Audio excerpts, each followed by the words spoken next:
Assalamualaikum warahmatullahi wabarakatuh. Kembali lagi sama ibu ya. Gimana kabarnya semua? Sehat? Sehat. Pasti ibu tanya gimana kabarnya, kalian jawabnya gimana? Kebiasaan ibu gimana? Alhamdulillah luar biasa. Bisa? Oke. Gimana kabarnya anak-anak? Alhamdulillah luar biasa. Bagus. Mantap. Siapa nih yang gak datang hari ini? Gak ada. Alhamdulillah hari ini anak-anak ibu sehat semua ya.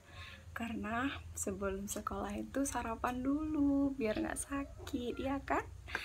Mantap. Siapa yang udah siap PR-nya? Yang minggu semalam ibu kita bahas tentang kemampuan berbicara sih. Hayu, siapa yang udah selesai? Udah selesai semua? Ya dikumpul dulu sini. Dikumpul dulu ya. Letak di meja ibu. Letak di meja ibu ya. Letak di sini. Oke. Udah pada dikumpul. Baiklah. Semalam kita membahas tentang apa? Keterampilan berbicara. Masih ingat kan apa itu berbicara? Iya. Ya, mak, pinter anak-anak ibu. Tepuk tangan dulu. Baiklah, kita mulai ya. Kita doa dulu. Hari ini pimpin doanya. Siapa yang mau tunjuk tangan? Tunjuk tangan yang mau pimpin doa. Iya, bagus banget sih.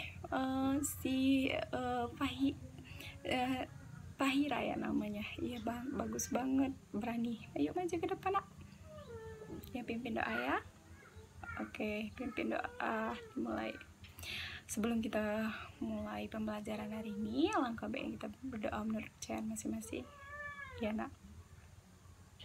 Dimulai.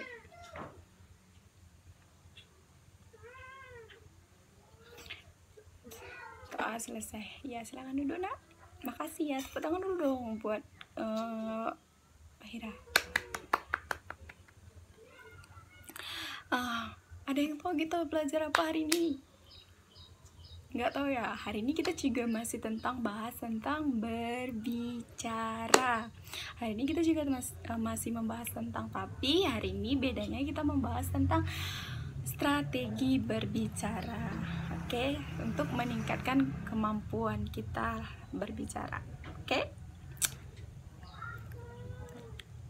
Hayu, siapa yang masih ingat berbicara itu apa? Ayo. Pada masa sekarang ini kan komunikasi menjadi lebih penting dalam kehidupan manusia. Seperti sekarang orang berkomunikasi melalui telepon. Dulu kalau orang masih kirim surat, sekarang udah melalui telepon.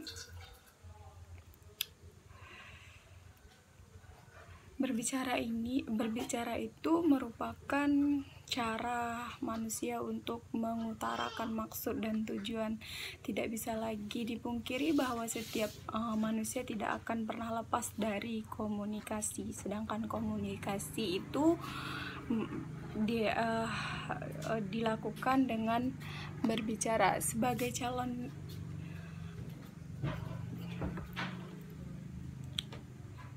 baiklah, di sini anak-anak siapa yang bercita-cita jadi guru? Ayo, sama kayak ibu siapa? Iya, jadi guru itu mulia loh, nak. Sebagai calonan guru kok nanti perlu kita ketahui bahwa cara meningkatkan kemampuan berbicara dalam proses cara meningkatkan kemampuan berbicara dalam proses mengajar itu sendiri perlu untuk menunjang proses belajar kita nanti. Jadi hari ini ibu mau ngasih tahu sama kalian apa strategi untuk meningkatkan kemampuan berbicara. Berbicara itu ayo siapa tadi yang tunjuk tangan? Ibu lupa. Agung. Iya, apa nak? Berbicara nak? Iya, mengungkapkan kata-kata. Iya, bagus. Ya, pikiran juga termasuk. Iya, bagus sekali anak ibu ini. Pintar-pintar semua. Baiklah. Kita masuk pembelajaran ya.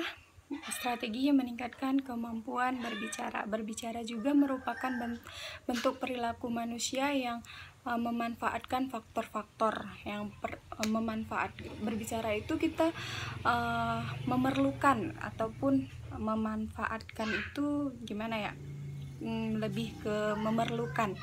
Yang pertama itu kita pasti memerlukan fisik. Pada saat berbicara seseorang memanfaatkan faktor fisik, yaitu alat ucap seperti mulut yang bisa menghasilkan bunyi bahasa. Bahkan organ tubuh yang lain seperti kepala, tangan, dan muka pun dimanfaatkan dalam berbicara. Yang kedua itu psikologis. Stabilitas emosi, misalnya tidak saja terpengaruh terhadap kualitas suara yang dihasilkan oleh alat ucap kita, berpengaruh terhadap keruntuhan bahan pembicaraan. Seperti psikologis emosional seorang, ada yang lagi marah-marah itu yang lagi marah-marah itu termasuk menggunakan psikologis emosionalnya. Yang ketiga, neologis. Berbicara yang tidak terlepas dari faktor neologis, yaitu seperti jaringan saraf yang terhubung otak kecil mulut, telinga, dan organ tubuh lain ikut dalam aktivitas berbicara seperti ini yang di sini ya. Yang keempat itu semantik. Demikian pula faktor semantik yang sangat berhubungan dengan makna. Yang kelima itu linguistik. Demikian pula faktor semantik yang berhubungan dengan makna dan faktor linguistik yang berkaitan dengan struktur bahasa selalu berperan dalam kegiatan berbicara. Bunyi yang dihasilkan oleh alat ucap dan kata-kata harus disusun menurut aturan tertentu agar bermakna. Berbicara merupakan tuntunan kebutuhan manusia sebagai makhluk sosial sehingga dapat berkomunikasi dengan sesama. Itu merupakan tuntunan kebutuhan kita, kebutuhan dari ibu, kebutuhan dari kalian. Kalau ibu tidak berbicara, otomatis kalian tidak ngerti apa yang ibu katakan begitu. Ada juga yang seperti berbicara itu dengan bahasa isyarat gitu. Aku mau makan gitu ya. Ada juga yang begitu, tapi karena kita bisa mendengar, terus kita bisa berucap, kita bisa mengetahui apa maksud dari bunyi-bunyi kata yang ibu sampaikan gitu. Di sini kita akan membahas tentang strategi untuk meningkatkan kemampuan siswa untuk berbicara. Dalam Kamus Bahasa Indonesia atau KBBI, strategi bermakna rencana cermat yang mengenai kegiatan untuk mencapai sasaran khusus. Strategi kompetensi disebut juga dengan strategi komunikasi atau communication strategis. Strategi berbicara menurut modul untuk profesional persiapan pengajaran asisten dalam bahasa asing. Linguistik adalah yang pertama mengungkapkan minimal tanggapan kita seperti anak ibu, seperti Abdul, Rini, Fahi, ataupun yang lain. Apapun tanggapan kalian, sekecil apapun tanggapan kalian, gunakan ataupun catat apa yang kalian ingin katakan begitu. Bahasa peserta didik yang kurang percaya diri dalam kemampuan mereka untuk berpartisipasi dengan sukses dalam interaksi lisan, sering mendengarkan dalam keheningan sementara ya yang lain yang berbicara. Keheningan gini, ada di sini di kelas ini mungkin ada yang lebih pendiam karena tidak pede berbicara, takut salah, dia meminimal tanggapan dia, jadi dia lebih ke gimana ya ibu katakan, dia lebih ke nggak mau ngomong, padahal belum tentu yang dia katakan itu salah begitu. Salah satu cara untuk mendorong peserta didik yang seperti itu adalah membantu mereka membangun suatu persediaan tanggapan minimal yang mereka dapat digunakan dalam berbagai jenis pertukaran, seperti pertukaran pendapat. Jangan kalian sebagai anak-anak ibu nggak boleh ibaratnya, ih pendapat aku aja kok nggak benar, nggak boleh gitu. Kita harus saring dulu, kita harus kumpulin pendapatnya si kamu, pendapat si kamu, terus disamain. Terus nggak boleh tuh bilang pendapat kamu apaan, cuman segini, nggak boleh ya. Kita sebagai manusia harus saling menghargai dan saling menghormati. Apalagi dalam berbicara, kita harus sopan santun. Makanya banyak orang yang seperti teman kita, mungkin ada yang lebih pendiam karena mungkin bukan dari dianya aja, tapi dari kalian juga ada yang membuat mereka lebih ke aku takut bu, aku takut ngomong, takutnya disalahin gitu kan. Nggak boleh, kita sebagai teman harus dukung mereka, oke? Yang kedua itu menggunakan bahasa untuk berbicara tentang bahasa. Peserta didik sering terlalu malu atau malu untuk mengatakan sesuatu ketika mereka tidak mengerti pembicaraan lain, atau ketika mereka menanya dari bahwa percakapan tidak mengerti mereka. Sering dari peserta didik, mungkin pengalaman ibu dulu waktu SD, ibu lebih ke diem, nggak mau ngomong, lebih ke malu karena malu sama teman-teman yang lebih, mana tahu dia lebih pintar gitu kan. Kita malu, aku sebenarnya berpendapat seperti ini tapi aku malu gitu, nggak boleh. Maka berikanlah siswa frase yang digunakan untuk mengklarifikasi dan mengecek pemahaman mereka dengan mendorong siswa untuk menggunakan frase klarifikasi di kelas saat terjadi kesalahpahaman. Jadi di sini fungsinya guru mengklarifikasi kesalahpahaman yang sudah terjadi begitu. Contoh, kemampuan berbicara sangat penting dalam kehidupan manusia pada umumnya. Kemampuan berbicara yang baik dapat menunjang segala aktivitas. Contohnya, sebagai nanti yang bercita-cita jadi guru, tentunya harus memiliki kemampuan berbicara yang sangat baik agar dapat menyampaikan materi kepada siswa akan berjalan dengan baik. Harus dengan kata-kata yang jelas supaya siswa itu menjadi lebih paham.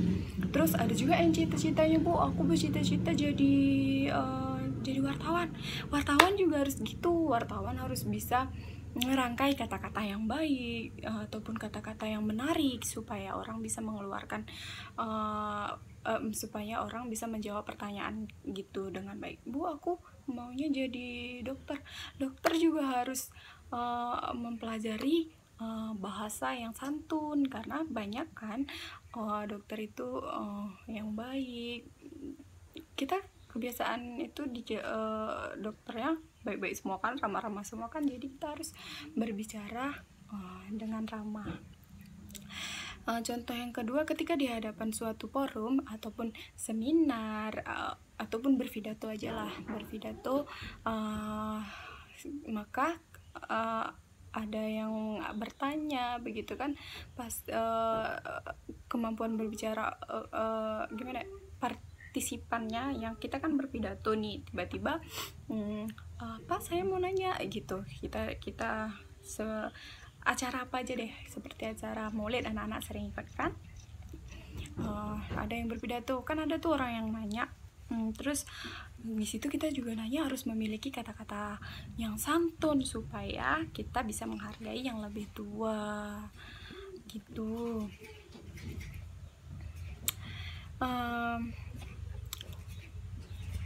Baiklah, sampai di sini anak-anak yang ada yang mau bertanya sama ibu. Nanti sebelum kita mau, ibu mau mau tunjukin kalian video tentang orang yang berbicara dengan berbicara dengan sesamanya. Oke, ibu akan tunjukin sama kalian nanti. Sebelumnya ibu mau kasih waktu buat kalian pikirkan serta coba deh, ibu mau kasih pertanyaan dulu sama buat kalian. Berbicara, apakah contoh berbicara yang bahagia gitu, contoh berbicara nggak usah berbicara dengan menyampaikan informasi. Siapa yang bisa nanti tunjuk tangannya, oke?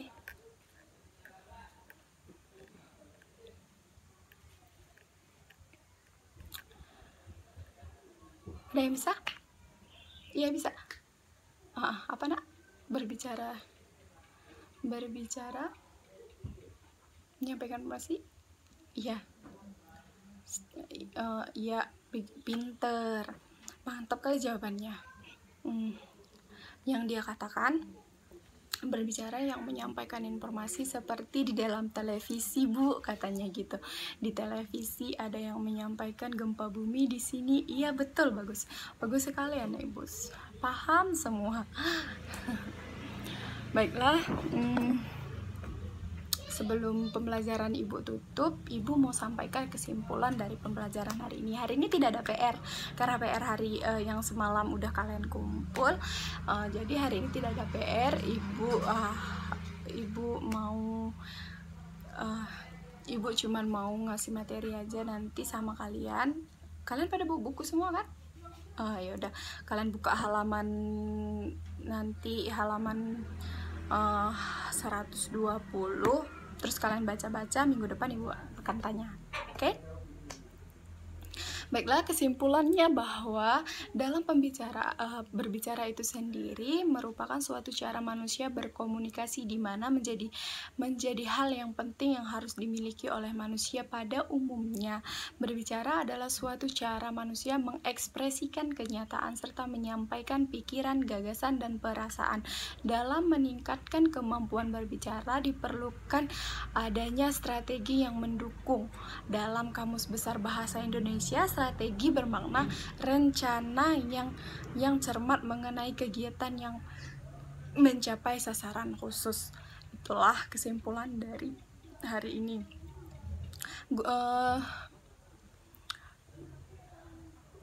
Baiklah, sebelum ibu akhiri pembelajaran hari ini, apakah anak-anak ada yang mau bertanya?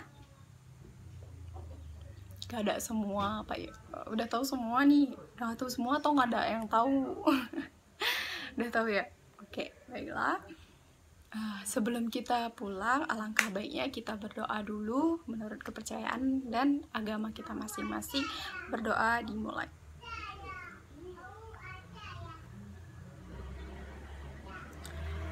Berdoa selesai.